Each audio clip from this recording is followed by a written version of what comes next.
Dear students, myself Dr. Ashish Garg, Associate Professor in Chemistry, SET R.N. Luiya Government College, Ramgarh Shekhawati, district Sikar, Rajasthan. बच्चों, BSc part third में first paper अकार्बनिक रसायन inorganic chemistry, इसमें topic हमारा है hard and soft acids and bases. बच्चों, this is the last topic of this chapter, right. And यहां पर हम देखिए क्या पढ़ रहे हैं। हमने जो थ्योरीज पढ़ी हैं अब तक hard and soft acids and basis की, इनकी लिमिटेशंस, इनकी कमियां क्या हैं। बच्चों देखिए, मैंने पार्ट 12, पार्ट 13 एंड पार्ट 14, तीन पार्ट्स के अंदर साहब प्रिंसिपल के applications, hard and soft acid and bases जो थ्योरीज हमने पढ़ी है, पियर्सन थ्योरी, उसके हमने एप्लीकेशंस को देखा। और वहां पर हमें ऐसा लगता है जैसे नो डाउट कि जो साहब प्रिंसिपल है उसकी बहुत अच्छी यूटिलिटी है। हमने अनेक जगह पर, मैंने करीब करीब 9 या 10 पॉइंट्स डिस्कस किए हैं जो आपके सिलेबस के हिसाब से डिस्कस किए हैं। बाकी एक्चुअली इसके साहब प्रिंसिपल के number of uses, number of applications है, राइट। देखिए बच्चों, यहां पर जब हम एप्लीकेशंस की बात करते हैं, मेरिट्स की बात करते हैं कि उपयोगिता किस तरह की है, उपयोगिता कितनी ज़्यादा है, तो बच्चों देखिए इसमें डीमेरिट्स की बात भी करते हैं, राइट। और देखिए अभी मैं कुछ क्वेश्चन पेपर्स देख रहा था, तो काफ़ी पुराने क्वेश्चन पेपर्स के अंदर क्योंकि वैसे पॉजिटिव चीज़ें ज़्यादा पेपर में पूछी जाती हैं, यूटिलिटी के बारे में ज़्यादा डिस्कशन होती है कि साहब प्रिंसिपल की यूटिलिटी, लेकिन कई बार लिमिटेशंस कि साहब प्रिंसिपल की सीमाएं क्या क्या हैं, इसके बारे में भी हम बातचीत करेंगे। तो this is the last session of this topic, आखिरी लेक्चर है बच्चों। देखिए, साहब प्रिंसिपल का रसायन विज्ञान में महत्वपूर्ण स्थान है। जैसा मैंने आपको कहा, नंबर ऑफ एप्लीकेशंस हमने part 12, part 13 and part 14 and this is the part 15, लेकिन इसका कोई मात्रात्मक आधार नहीं है। बच्चों, हमने कहा कि hard acid, hard base and complex is formed, इसको हम कहते हैं कि प्रोडक्ट इज फॉर्म्ड, राइट, क्योंकि हर जगह कॉम्प्लेक्स फॉर्मेशन नहीं हो रहा। Soft acid, soft base and the product is formed and product is stable. लेकिन यहां पर अगर हम बात करें क्वांटिटेटिव, तो उसका कोई वैल्यूएशन नहीं है, मात्रात्मक, नो क्वांटिटेटिव। हम कह सकते हैं कि hard acid react with hard base, लेकिन इसकी क्वांटिटेटिव कोई किसी प्रकार का वो नहीं है, कोई आधार नहीं है, कोई इसका एक्सप्लेनेशन नहीं है। बस इतना है कि hard acid react with hard base and soft acid react with soft base, right. ये हम इस साहब प्रिंसिपल के अंदर पढ़ते हैं। बच्चों, एक रिएक्शन है कि यहां पर मैं एक बात और बता दूं कि देखिए क्या है कि ये एक्सप्लेनेशन जितना आपको याद हो सके, क्योंकि मुश्किल से 1 नंबर का कई बार पूछ लेते हैं कि demerits of the hard and soft acid base principle या साहब प्रिंसिपल, है ना, लिमिटेशंस ऑफ द साहब प्रिंसिपल, राइट। देखो बेटा, एक इक्विलिब्रियम रिएक्शन हम देखते हैं यहां पर, it is a fictitious M metal, M का मतलब मेटल, वी टेकिंग। बच्चों देखिए, कॉमनली मेटल की जो कोऑर्डिनेशन नंबर होती है वो होती है 6, that is octahedral structure, this is a common thing. तो MF6 2-, यहां पर मेटल का ऑक्सीडेशन स्टेट कितना है बच्चों, +4, so that react with iodide, formation क्या होता है यहां पर Mi6, this fluorine is replace by this iodide, right. और यहां पर इस तरह से ये बॉन्ड टूटता है एंड यू नो ये फ्लोराइड, जिसे हम क्या बोलेंगे, स्ट्रॉन्गर बेस, यहां से रिमूव होता है। अब देखिए बच्चों, यहां पर इस रिएक्शन में अगर ये रिएक्शन एक्वस सॉल्यूशन में होती है, जलीय विलयन में, तो थर्मोडायनेमिक साइकिल द्वारा हम पाते हैं कि साम्य की स्थिति ना केवल गैसीय अवस्था में, बच्चों गैसीय अवस्था में क्या है, M4+F-, राइट, तथा M4+ I माइनस क्रिया की ऊर्जा बल्कि सभी आयनों की जलयोजन ऊर्जा पर भी निर्भर करती है। यहां पर बच्चों इंटरेस्टिंग चीज क्या हो रही है कि इन आयनों का जो इंटरेक्शन हो रहा है गैसेस स्टेट में है ना, वो ही काफी सफिशिएंट नहीं है। यहां पर हमने माध्यम, और माध्यम क्या है यहां पर, एक्वस सॉल्यूशन, यानी हम यहां पर रिएक्शन को किस तरह के माध्यम में प्रोसीड करा रहे हैं। तो बच्चों यहां पर ऑब्वियसली हमने वाटर लिया है, तो वाटर का हाइड्रेशन एनर्जी है ना, जल योजन ऊर्जा पर भी निर्भर करती है। बच्चों कहने का मतलब यहां पर यह है कि ये जो रिएक्शन हो रही है जिसके अंदर MF62- react with iodide and formation of Mi62-, right.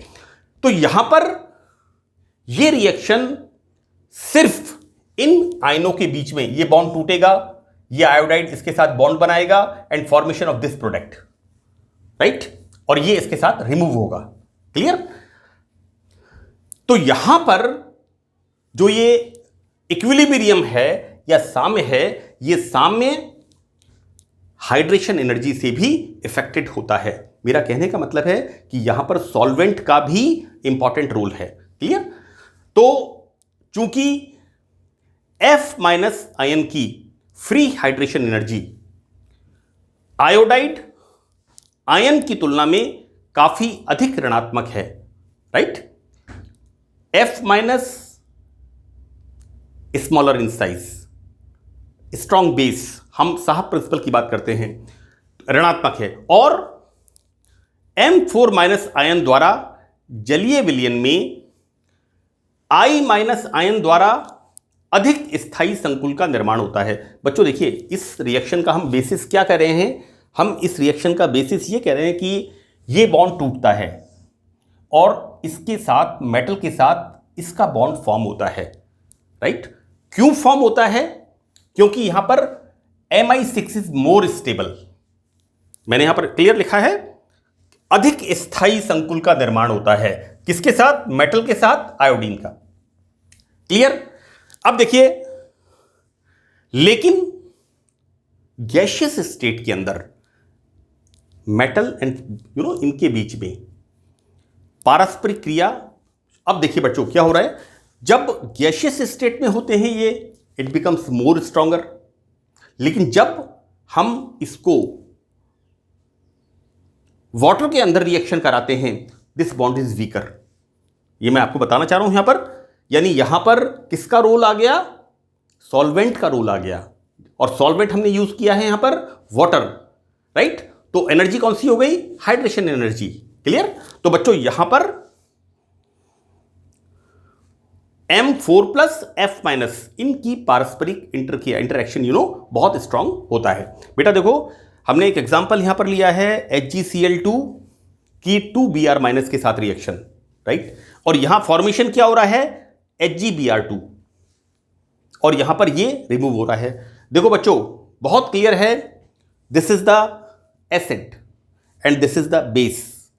अब यहां पर ये बॉन्ड टूटता है, इसको हम कैसे बोल सकते हैं कि this bond is less stable then this bond, यानी मरकरी का Cl- के साथ जो बॉन्ड है, सपोज करिए मैं इस रूम के अंदर लेक्चर प्रिपेयर कर रहा हूं, राइट, लेकिन अगर ऐसा ही रूम दूसरा है जिसमें एसी लगा हुआ है, राइट, तो नेचुरली मैं लेक्चर बनाना कहां प्रेफर करूंगा? जिस रूम के अंदर एसी लगा हुआ है, क्योंकि यहां पर चूंकि मैं लेक्चर रिकॉर्ड कर रहा हूं तो यहां पर पंखा भी नहीं चला सकता, उसकी नॉइस होगी, तो मैं कंफर्टेबल सिचुएशन की तरफ मूव करूंगा।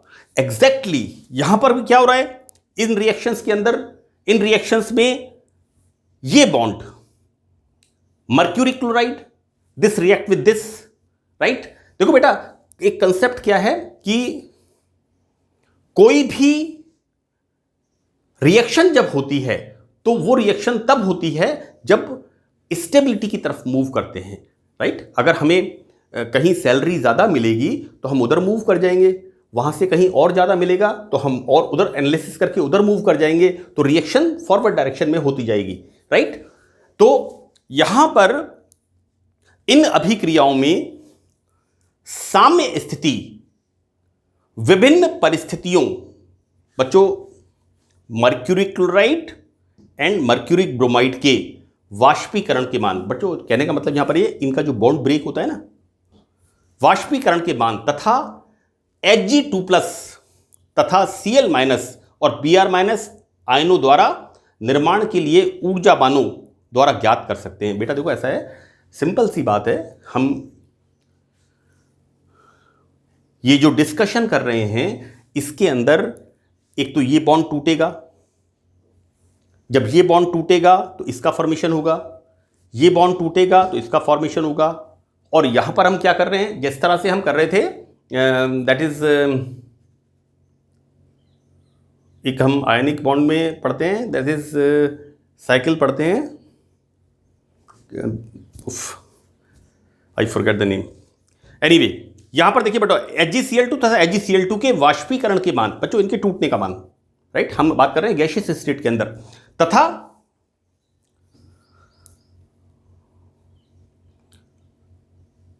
क्लोराइड एंड ब्रोमाइड आयंस द्वारा निर्माण के ऊर्जा मानों के ज्ञात कर सकते हैं, राइट। मतलब फॉर्मेशन होगा या नहीं होगा, यहां पर हम एनर्जी, इनकी एनर्जी वैल्यूज और इनके टूटने की वाष्पीकरण, इनके टूटने की वैल्यूज, इससे हम इस बात का असेसमेंट कर सकते हैं।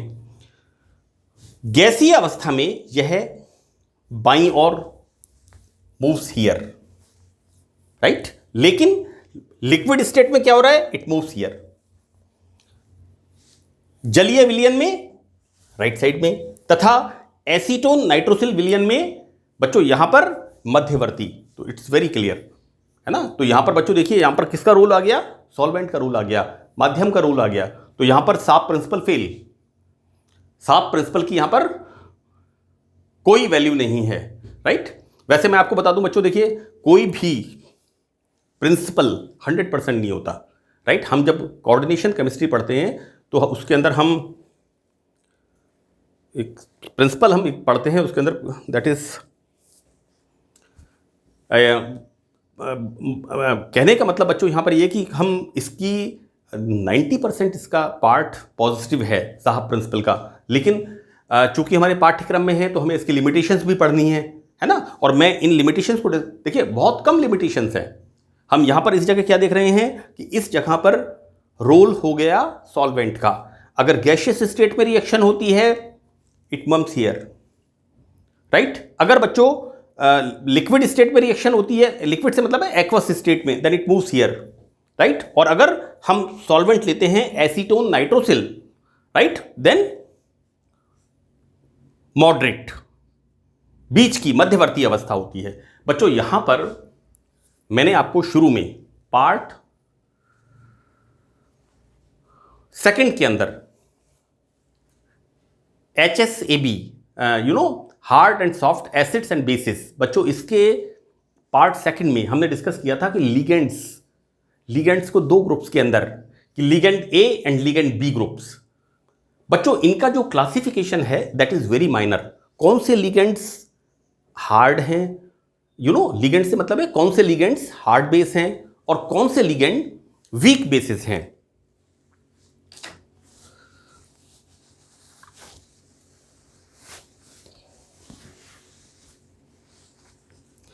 तो ये जो हमने बात कही है, कैटेगराइजेशन जो किया है, ये बड़ा माइनर है, इसमें डिफरेंस करना बड़ा माइनर है। तो देखिए यहां पर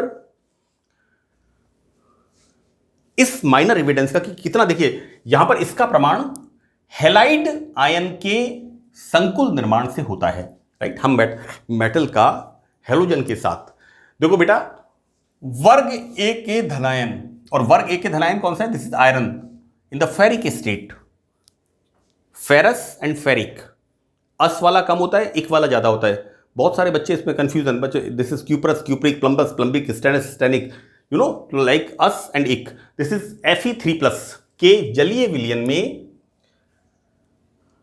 हैलाइड आयंस के साथ 1:1 कॉम्प्लेक्स। बच्चों 1:1 का मतलब है 1 भाग मेटल एंड 1 भाग यहां पर हैलाइड आयन। 1:1 complex, right. 1:2, 1 भाग मेटल 2 भाग हैलाइड। हम जब रिएक्शन कराते हैं तो यहां पर हमने रेशो लिया है, इसका अनुपात। तो बच्चों यहां पर बनाने की हीट ऑफ फॉर्मेशन का मान प्रत्येक हैलाइड आयन के लिए काफी कम है, राइट। तो बच्चों देखिए यहां पर अब इट इज वेरी टफ कि which one is strong and which one is base, which one is weak. मैं आपसे बात कर रहा हूं जो डोनर एटम्स है, लिगेंड्स का मतलब डोनर एटम्स हैं, इनकी हमने लिगेंड्स को 2 पार्ट्स में डिवाइड किया, ग्रुप ए के लिगेंड्स एंड ग्रुप बी के लिगेंड्स, राइट। और इनकी जो मार्जिन की हम बात करते हैं, यहां पर मेटल का हैलाइड आयन के साथ जब कॉम्प्लेक्स फॉर्मेशन होता है, राइट, तो बच्चों ये यहां पर delta H heat of formation ये इतना कम होता है, और बच्चों यहां पर डेल्टा एस के मान में परिवर्तन फॉर्मेशन कांस्टेंट के क्रम को निर्धारण करता है। तो बच्चों यहां पर इंपॉर्टेंट चीज है कि ये जो डेल्टा एच है, this is the formation constant, ये इसका निर्धारण डेल्टा एस के हिसाब से होता है।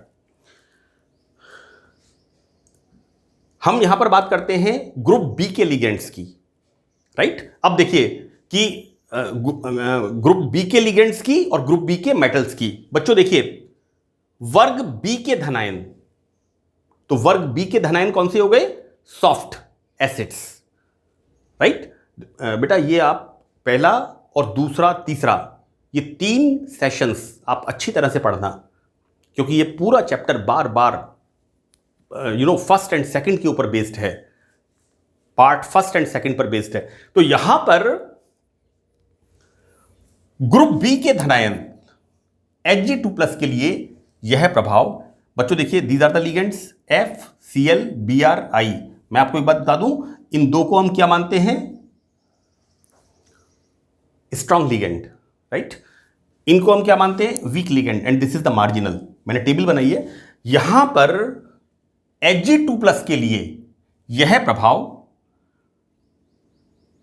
समस्त halide ion F-, Cl-, Br-, I- के लिए डेल्टा H के मान बढ़ते हुए ऋणात्मक मान द्वारा नगण्य हो जाते हैं, राइट, यानी नेग्लिजिबल मान लेते हैं इनको हम।